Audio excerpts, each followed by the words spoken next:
Hey guys, welcome back to the channel. As you can see, we're in the shop today. We'll be working on some parts for the Corvette as well as some parts off the Corvette, so we need to do a little bit of both.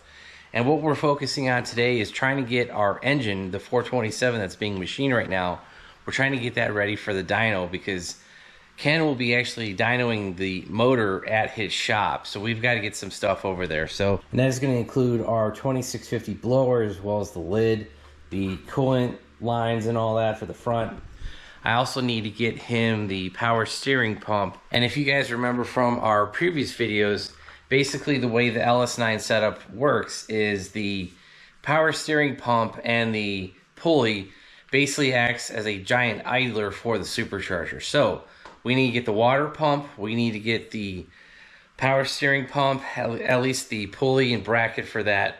We need to get the alternator mount as well as the tensioner that all bolt to the front of the motor. We need to get all that. And the reason we're not going to have to worry about the air conditioner, the alternator, or any of the air conditioner pulleys, the tensioner and all that, is because all we need to run on the engine dyno is going to be the water pump, the supercharger, the harmonic balancer on the bottom, the idler pulleys, and then the power steering pump. Those are the only systems that we're really going to need. Basically how the electrical is going to work is it's going to come from the chassis dyno, so that's got a whole electrical system for it. Cooling for the blower as well as the motor, he's just going to make up some lines. So I might take him some of these. I don't know what we can remove. As a matter of fact, I don't know if we can remove either one of these readily available. I might not, but Ken has a bunch of fittings. Cooler for the blower, cooler for the water pump, that's all to be handled by him. And the only thing we really need to bring him is that power steering pump assembly, because like I said, that's going to need to wrap around that pulley and basically provide a lot of tension for that whole blower setup. So we need to get started on that. And also I need to get our new fuel injectors that we had cleaned like over a year ago. It might have been even 2 years ago. I need to get those out of the package. I need to put new O-rings on them, and then I need to put that in the supercharger. So we'll do that today. And also we're going to need to go ahead and grab the power steering setup like we were saying. So I think we should be good. But before we start all that, I got two updates for the motor. Parts is going to be the first one. We have the crankshaft, the cam, the rods, the pistons, all the bottom end rotating assembly. That's all been dropped off. He's got the oil pump, as well as the front and rear timing gear, so that's all in.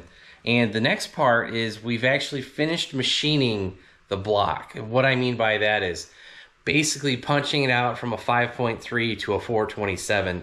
And so he got the old sleeves machined and removed. And then as you can see here, Ken was able to put the new sleeves under liquid nitrogen to freeze them.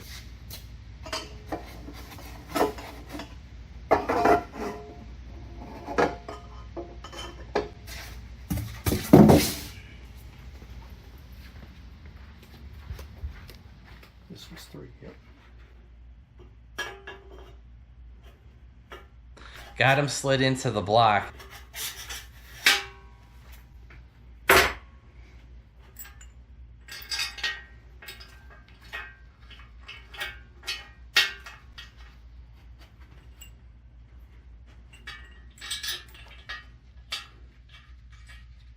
And then bolted everything down.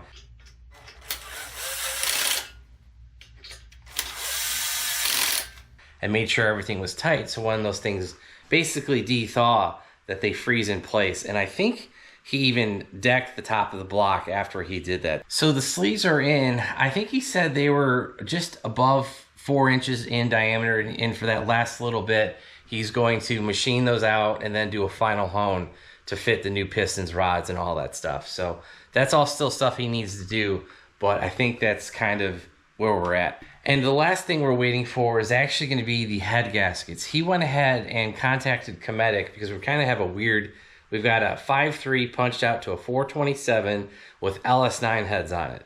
So kind of a weird combination of things, and he wasn't quite sure if the standard LS3 head gasket would work. He spoke with Cometic and they said, no, it probably won't work. I think the cooling jackets are the same, but I think the bolt hole difference in the cylinder heads, because I think the LS9 heads are 12 millimeter bolt thickness, you know, of how the diameter of those. And I think the size of the 4.125 is going to be bigger than what a stock LS9 is. Those are probably the two main differences. So we're having custom head gaskets made, and I think that'll be a future available product if you order that from Cometic. So those will be custom made as well. And the last thing on our list is going to be valve springs. You guys remember we installed those here in the car just about 3 years ago, and you know, so they don't have a lot of miles on them, but they've been sitting under tension for 3 years. They're kind of old, and we don't know the condition of them. We don't know if they will check out with the specifications that he's going to need. Because like I said in previous videos, Ken's doing everything. He's doing valve springs, he's going to be doing push rods, and he's going to have that all set up and everything working properly. And you know, so where are we going with that? So, and he also found surface rust on several of the springs. So, you know, I don't know. He said you get surface rust on them, they can lead to corrosion, pitting, and actual valve spring failure. So to prevent that and avoiding us having to do any issues, he's going to look into just ordering new springs and using the seats and the retainers that we already have. A lot of stuff going on, a lot of little updates. Let's go ahead, get the Corvette torn apart. All right, guys, that didn't take any time at all. You can see we have our 01 specific power steering pump, the pulley, and the bracket. Actually, it's just the pulley and the bracket. And unfortunately, this stupid thing is worth like $3,000 or $4,000. At least that's what I've seen some of the power steering setups go for. So that's insane. But I was able to prove a point that this is the proper way to do this. So you guys can see the inside of the bearing that has teeth on it. What feeds into those teeth is this part of the pump right here, and that will slide into the back of that, and that's held in with two 13mm bolts. And then the power steering line that you need to disconnect right here, just use a crescent wrench on that, and then the hose that connects the whole setup going into this spot right here, that is held in with just this fitting. Use a crescent wrench on that, and we're able to pull that out. So yeah, we now have our power steering setup fully removed, ready to go to the dyno. So that's cool. The way Chevrolet set this up, at least for us on the dyno, is I don't have to worry about a power steering cooler lines or anything like that. We can just use the big pulley on here as well as the bracket, kind of like I said, as just like a big idler pulley. So that's first thing done. Let's go ahead and start working on the supercharger, and we'll go ahead and get the last of our parts needed for that. All right, guys, we have moved on to the blower and the new injector. You guys can see we have kind of blown apart the driver's side fuel rail. This is our billet rail with our, I think these are 1000 cc injectors from FIC, if I remember correctly. I'll be honest, guys, it's been a real long time, and I've used these injectors for like ever. And I have a set of 1300 cc injectors, and I had these cleaned out by Customs by Biggin up in Mooresville, right next to the Mooresville Dragway. And actually, he's right next door to Harrell, Pete Harrell, and his Harrell engine dyno. So I had these cleaned out a few years ago.